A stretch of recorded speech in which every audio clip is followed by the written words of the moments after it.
എല്ലാവർക്കും മെലഡി വിത്ത് കുക്കിങ്ങിലേക്ക് സ്വാഗതം.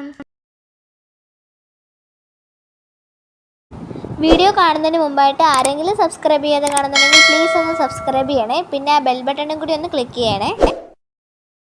ഹായ് കൂട്ടുകാരെ, എല്ലാവർക്കും മെലഡി വിത്ത് കുക്കിങ്ങിലേക്ക് സ്വാഗതം. എല്ലാവരും ഒക്കെ സുഖമായിട്ടിരിക്കുന്നു പ്രതീക്ഷിക്കുന്നു.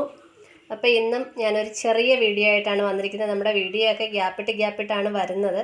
എന്നാലും ഇടുന്ന വീഡിയോകളൊക്കെ എൻ്റെ കൂട്ടുകാരൊക്കെ ഒന്ന് കണ്ട് സപ്പോർട്ട് ചെയ്തൊക്കെ വിടണേ. എല്ലാവരും ലൈക്ക് ചെയ്തും ഷെയർ ചെയ്തും സബ്സ്ക്രൈബ് ചെയ്തും ഒക്കെ വിടണേ.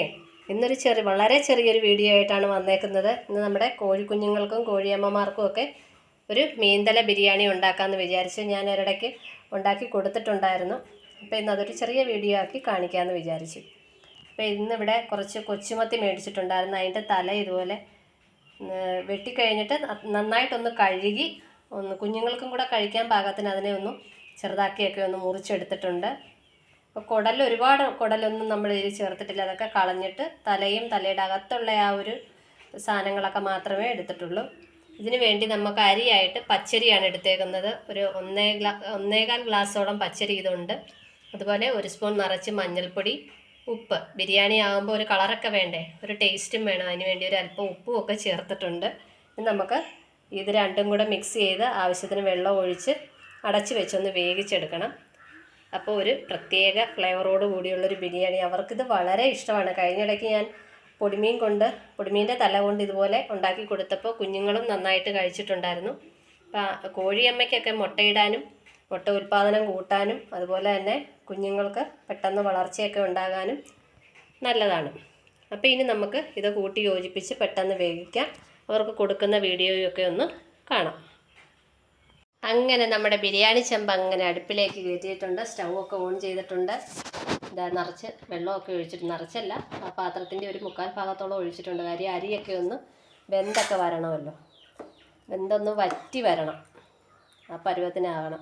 ഇത് വെന്ത് കഴിയുമ്പോഴത്തേക്കും ഒരു പ്രത്യേക ഒരു ഫ്ലേവർ, അതിൻ്റെ ആ മണമൊക്കെ അടിക്കുമ്പോഴത്തേക്കും നമുക്കും കൂടെ കൊതി വരും കേട്ടോ.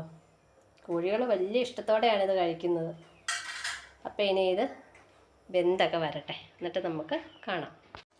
അങ്ങനെ മീൻതല ബിരിയാണി ഏകദേശം റെഡിയായി തുടങ്ങിയിട്ടുണ്ട്. പച്ചരിയൊക്കെ ഒന്ന് വെന്ത് വറ്റാൻ തുടങ്ങിയിട്ടുണ്ട്. ഇച്ചിരി കൂടെ ഒന്ന് വറ്റണം. ഒരല്പം ജലാംശം കൂടെ ഇതിനുണ്ട്. കാണുമ്പോൾ തന്നെ ഞാൻ നേരത്തെ പറഞ്ഞ പോലെ നമുക്കും കഴിക്കാൻ തോന്നും. ഞാനിത് കഴിഞ്ഞ പ്രാവശ്യം ഉണ്ടാക്കിയപ്പോൾ എൻ്റെ കൊച്ച് പറഞ്ഞു, അമ്മ ഞാനൊന്ന് ടേസ്റ്റ് ചെയ്യട്ടെന്ന് ചോദിച്ചു. അങ്ങനെ കാണുമ്പോൾ നമുക്കും കൊതി വരുന്ന രീതിയിലാണ് ഈ ബിരിയാണി ഇരിക്കുന്നത്. ഒന്ന് വറ്റി വരട്ടെ. ഇനി ഫൈനലി നമ്മുടെ മീൻതല ബിരിയാണി സെറ്റായി കഴിഞ്ഞു. ഏകദേശം വെള്ളമൊക്കെ വറ്റി, ഇതാ പാത്രത്തിൻ്റെ അടിയിലൊക്കെ വറ്റി. പച്ചരിയൊക്കെ ഒരു 90% വെന്തിട്ടുമുണ്ട്. ഇത് കാണുമ്പോൾ ഇപ്പോൾ ബീഫ് ബിരിയാണിയാണെന്ന് നമുക്ക് തോന്നും. ഒരു പ്രത്യേക മണം. മീനൊക്കെ ഇങ്ങനെ മഞ്ഞളൊക്കെ ഇട്ട് വേവിക്കുമ്പോൾ വരുന്ന ആ ഒരു പ്രത്യേക ഒരു ഫ്ലേവറാണ്. അപ്പോൾ ഇനി ഇത് നന്നായിട്ട് തണുക്കണം. കാര്യം നല്ല ചൂടാണ്. തണുത്ത് കഴിഞ്ഞിട്ട് വേണം നമുക്ക് അവർക്ക് കൊടുക്കാനായിട്ട്. ഇനി ഇതിരുന്ന് നന്നായിട്ട് തണുത്തോട്ടെ. അത് കഴിഞ്ഞ് കൊടുക്കാൻ നേരം നമുക്ക് കാണാം. ബിരിയാണി കൊടുക്കുന്നതിന് മുമ്പ് നമ്മുടെ കോഴിക്കുഞ്ഞുങ്ങളെയൊക്കെ ഞാനൊന്ന് കാണിച്ചേക്കാമെന്ന് വിചാരിച്ചു. അപ്പോൾ എല്ലാവരും ഒക്കെ ഏകദേശം വളർന്നിട്ടുണ്ട്. ഇതിനകത്ത് 5 പേരുണ്ട്. നമ്മുടെ 6 കുഞ്ഞുങ്ങൾ ഒരെണ്ണം അപ്പുറത്തെ കള്ളിയിലുണ്ട്. ഇതിലിതാ ഈ ബ്രൗൺ പൂവനാന്ന് തോന്നുന്നു. ബാക്കിയുള്ളതിൻ്റെ കാര്യമൊന്നും അറിയത്തില്ല. 3 പേര് ഇവിടെയുണ്ട്. നമുക്ക് 6 കുഞ്ഞുങ്ങളായിരുന്നു. 2 എണ്ണം നമ്മൾ വേറെ മേടിച്ചാണ്. ഈ വെള്ളയും ഈ ഒരു ഫ്രില്ല് കോഴി, കാപ്പിരിയും തൊപ്പിയും കൂടെയാണ്. പിന്നെ ഇത് നമ്മൾ വിരിയിച്ചാണ്. അവനൊരു പൂവനാണ്. അവൻ ഇച്ചിരി വളർന്നു പോയത് കൊണ്ട് മറ്റവരവനെ കൊത്തുന്നുണ്ടായിരുന്നു. അതുകൊണ്ട് തന്നെ അവനെ ഇവരുടെ കൂടെ ആക്കിയിട്ടുണ്ട്. പിന്നെ നമ്മുടെ വലിയ കോഴിയൊക്കെ കീരിയുടെ ഉടുമ്പിൻ്റെ ശല്യം കൂടുതലുള്ളത് കൊണ്ട് നമ്മളിപ്പോൾ തൽക്കാലം നമ്മുടെ തൊപ്പിക്കാരിയെ ഇവിടെ നിർത്തിയേക്കുവാണ്. അവളിവിടെ നിന്നോളും. പശുവിനെ കെട്ടുന്ന പോലെ കയറൊക്കെ ഇട്ട് കെട്ടി നിർത്തിയിരിക്കുക. കാര്യം ഉടുമ്പ് ഒരു ദിവസം ഇവളെ ഒന്ന് പിടിച്ചായിരുന്നു. ഭാഗ്യത്തിനാണ് അവൾ രക്ഷപ്പെട്ടത്. അതുകൊണ്ട് തന്നെ അവളെ നമ്മളിവിടെ കെട്ടിയിട്ടിരിക്കുക. അഴിച്ചു വിട്ടാൽ ഇവരെവിടെയെങ്കിലുമൊക്കെ നടന്ന് തിന്ന് ഉടുമ്പ് വന്നാൽ അറിയത്തില്ല. ഇത് നമ്മുടെ കാപ്പിരി പെടക്കോഴി കിങ്ങിണി. അവൾക്ക് രാവിലെ ഒരല്പം അരി കൊടുത്തിട്ട് അവൾ തിന്നിട്ടില്ല. അവൾക്ക് കോഴിത്തീറ്റ അരിയും കൂടെ മിക്സ് ചെയ്താണ് നമ്മൾ കൊടുക്കുന്നത്. അരി മാത്രം കൊടുത്തത് ഞാൻ ഈ ബിരിയാണി കൊടുക്കാൻ വേണ്ടിയിട്ടായിരുന്നു, പക്ഷേ അത് കാരണം അവൾക്ക് ഇഷ്ടപ്പെട്ടിട്ടില്ല. അപ്പോൾ അവളും അങ്ങനെ ബിരിയാണി കഴിക്കാൻ റെഡിയായി നിൽക്കുക. കെട്ടിയിട്ടില്ലല്ലോ, ഇവർ എവിടെയെങ്കിലുമൊക്കെ പോയി പതുങ്ങിയിരുന്ന കീരി, ഉടുമ്പ്, മരപ്പെട്ടിയൊക്കെ വരുന്നുണ്ട്. അതുകൊണ്ടാണ് ഇങ്ങനെ കെട്ടിയിട്ടിരിക്കുന്നത്. കോഴിക്കുഞ്ഞുങ്ങളുടെ അമ്മയാണ് പുള്ളിക്കോഴി. അവളെ ഇവിടെ നമ്മൾ കാലിലൊരു കയറൊക്കെ കെട്ടി നിർത്തിയിരിക്കുവാണ്. രാവിലെ ഇറക്കി ഇതുപോലെ കെട്ടിയിടും. അപ്പോൾ അവർക്ക് അത്യാവശ്യം ചികയാനും പ്രാണികളെയൊക്കെ കഴിക്കാനും പറ്റും. കാലും കൈയും ഒന്ന് ആടുകയും ചെയ്യും. വൈകിട്ടാകുമ്പോൾ അഴിച്ച് കുഞ്ഞുങ്ങളോടെ ആക്കും. വെള്ളമൊക്കെ വെച്ച് കൊടുത്തിട്ടുണ്ട്. ഇനി നമുക്ക് ഇവർക്കെല്ലാം ബിരിയാണി വെച്ച് കൊടുക്കാം. കുഞ്ഞുങ്ങളൊക്കെ ബിരിയാണി തിന്നാനായിട്ട് കൂട്ടിനകത്ത് കിടന്ന് ചാടുവാണ്. ഇപ്പം നമ്മുടെ കൂട് 2 കള്ളിയുള്ളൊരു കൂടാണ്. ഇനി അത് 2 നിലയാക്കാനൊക്കെ ഉള്ളൊരു പ്ലാനിലാണ്. അപ്പോൾ ഇവരെ എല്ലാവരെയും ഒരുമിച്ചൊക്കെ ഇടാമെന്ന് വിചാരിക്കുന്നു. നമുക്ക് തീറ്റി കൊടുക്കാം. എല്ലാവരും എന്താ ആവേശത്തിലാണ് കഴിക്കുന്നതെന്ന് നോക്കി. പാത്രമൊക്കെ മറിച്ച് കളയുമെന്ന് തോന്നുന്നു. അവർ 3 പേരുണ്ട്. ആ പുള്ളി പൂവൻ കോഴിയാണ്. അത് നമ്മൾ വിരിയിച്ച കൂട്ടത്തിലുള്ളവനാണ്. അവൻ പെട്ടെന്ന് വളർന്ന കാരണം മറ്റേവരവനെ കൂട്ടുന്നില്ല അവരുടെ കൂട്ടത്തിൽ. കാരണം ഇവർക്ക് കൂട്ടായിട്ട് ഇട്ടിരിക്കുവാണ്. അപ്പോൾ അവരും കഴിച്ചോട്ടെ. ഇനി നമുക്ക് നമ്മുടെ തൊപ്പിക്കോഴിയമ്മ അങ്ങനെ ബിരിയാണി കഴിക്കുന്നുണ്ട്.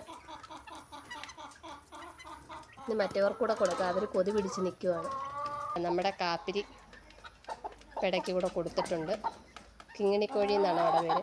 അപ്പോൾ അവളും നല്ല ആവേശത്തോടു കൂടി തന്നെ കഴിക്കുന്നുണ്ട്. ഇനി കോഴിയമ്മ അവസാനമായിട്ട് നമ്മുടെ കോഴിയമ്മയ്ക്കും കൂടെ കൊടുത്തിട്ടുണ്ട്. കോഴിയമ്മയ്ക്കും ഒത്തിരി ഇഷ്ടമായിട്ടുണ്ട്. ഇങ്ങനെ വെച്ച് കൊടുക്കുമ്പോൾ ഇവർക്ക് അല്ലെങ്കിലും ഭയങ്കര ഇഷ്ടമാണ്. ആ മീനിൻ്റെ ആ ഒരു ചെറിയ ചെറിയ കഷ്ണങ്ങൾ അവർക്ക് കഴിക്കാൻ കിട്ടും. സമയമെടുത്ത് അവരത് ഫില്ലാക്കി കഴിച്ചോളും.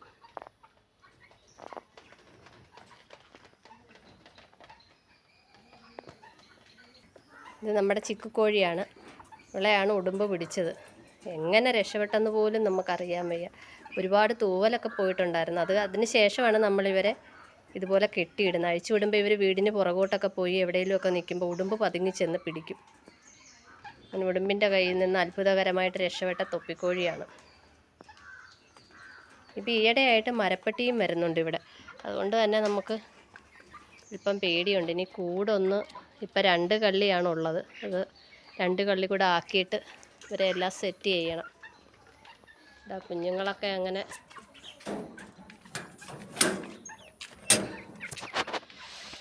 ആസ്വദിച്ച് കഴിച്ചുകൊണ്ടിരിക്കുവാണ് എല്ലാവരും. മുഴുവനും കഴിച്ചോളും. ഇപ്പോൾ വയറ് നിറഞ്ഞു കഴിഞ്ഞാൽ പിന്നെ അവിടെ മിണ്ടാതെ കിടന്നോളും. അടുത്ത കൂട്ടിലെ നമ്മുടെ കുഞ്ഞുങ്ങൾ 5 പേര്. ഇതിനകത്ത് 2 നേക്കഡ് നെക്കുണ്ട്. കറുപ്പ്, ഒരു കറുമ്പിക്കോഴി അല്ലാത്തയുണ്ട്, ഒരു ബ്രൗൺ ഉണ്ട്, ഒരു ചാരയുണ്ട്. ഒരെണ്ണം പൂവനാന്ന് തെളിഞ്ഞിട്ടുണ്ട്. ബാക്കിയെല്ലാം എന്തുവാന്ന് നമുക്ക് അറിയത്തില്ല. അവരും കഴിച്ചോട്ടെ. അപ്പം മീൻതല ബിരിയാണിയൊക്കെ അവരങ്ങനെ എല്ലാവരും ആസ്വദിച്ചൊക്കെ കഴിച്ചുകൊണ്ടിരിക്കുവാണ്. അപ്പം 3 തള്ളക്കോഴിയും 8 കുഞ്ഞുങ്ങളുമാണ് നമുക്കുള്ളത്. നമുക്ക് കൂടൊന്ന് വലുതാക്കണം. ഇപ്പോൾ അഡ്ജസ്റ്റ് ചെയ്തൊക്കെ ഇടുവാണ് എല്ലാവരും. ഇപ്പോൾ ഇടയ്ക്ക് ഇതുപോലെ പൊടിമീനും ചെറിയ മത്തിയൊക്കെ കിട്ടുമ്പോഴത്തേക്കും ഇതുപോലെ വെച്ച് കൊടുത്തു കഴിഞ്ഞാൽ കോഴി വളർത്തുന്നവർക്കൊക്കെ വളരെ പ്രയോജനം ചെയ്യുന്നൊരു കാര്യമാണ്. കുഞ്ഞുങ്ങളൊക്കെ പെട്ടെന്ന് വളരും. ഞാൻ ഇടയ്ക്കൊരു പ്രാവശ്യം ഉണ്ടാക്കി കൊടുത്തു. അതിനുശേഷമൊക്കെ അവർക്കൊരു വളർച്ചയിലൊക്കെ വ്യത്യാസം നമുക്കറിയാൻ പറ്റുന്നുണ്ട്. ഇതിനകത്ത് കിടക്കുന്നതിൽ നാടൻ കോഴിയുണ്ട് 2-3. അതുകൊണ്ട് തന്നെ അവർ ഒരുപാട് വളർന്നിട്ടില്ല. ബാക്കിയുള്ളവരൊക്കെ 2 മാസം കഴിഞ്ഞതേ ഉള്ളൂ ഇവർക്ക്. അപ്പോൾ ഇവരൊക്കെ അങ്ങനെ ബിരിയാണി ആസ്വദിച്ച് കഴിച്ചോട്ടെ. കിങ്ങിണി നല്ല വലിയ മുട്ടയിടും. ഇവള് താറാമുട്ടയുടെ അടുത്തോളം വലിപ്പമുള്ള മുട്ടയൊക്കെ ഇട്ട് തരുന്ന കോഴിയാണ്. ഇപ്പോൾ ഒന്ന് ബ്രേക്കായിരിക്കുവാണ്. ഇപ്പോൾ മുട്ടയ്ക്കൊക്കെ കരയുന്നുണ്ട്. നമ്മുടെ കോഴിയമ്മ അവിടെ തകർത്ത് കഴിച്ചുകൊണ്ടിരിക്കുവാണ്. അപ്പോൾ ഇത്രയൊക്കെ ഉള്ളൂ ഇന്നത്തെ വീഡിയോ. ഞാനപ്പോൾ ഇതുണ്ടാക്കി ഇവർക്ക് കൊടുത്തപ്പോൾ നിങ്ങളെയും കൂടെ ഒന്ന് കാണിക്കാമെന്ന് വിചാരിച്ചു. ഇതാ നമ്മുടെ തൊപ്പിക്കാരി ചിക്കു. ഇഷ്ടപ്പെട്ടോ ബിരിയാണി? എളുപ്പം കഴിച്ച് തീർത്തോ കേട്ടോ. അപ്പോൾ അവരൊക്കെ കഴിച്ചോട്ടെ. അപ്പം മറ്റൊരു അടിപൊളി വീഡിയോയിൽ കാണുന്നത് വരെ എല്ലാവർക്കും ടാറ്റാ. Thanks for watching. എല്ലാവരും ലൈക്ക് ചെയ്യണം, ഷെയർ ചെയ്യണം, സബ്സ്ക്രൈബ് ചെയ്യണം മറക്കരുത് കേട്ടോ. അപ്പോൾ അടുത്തൊരു വീഡിയോയിൽ കാണുന്നവരെ എല്ലാവർക്കും ടാറ്റാ.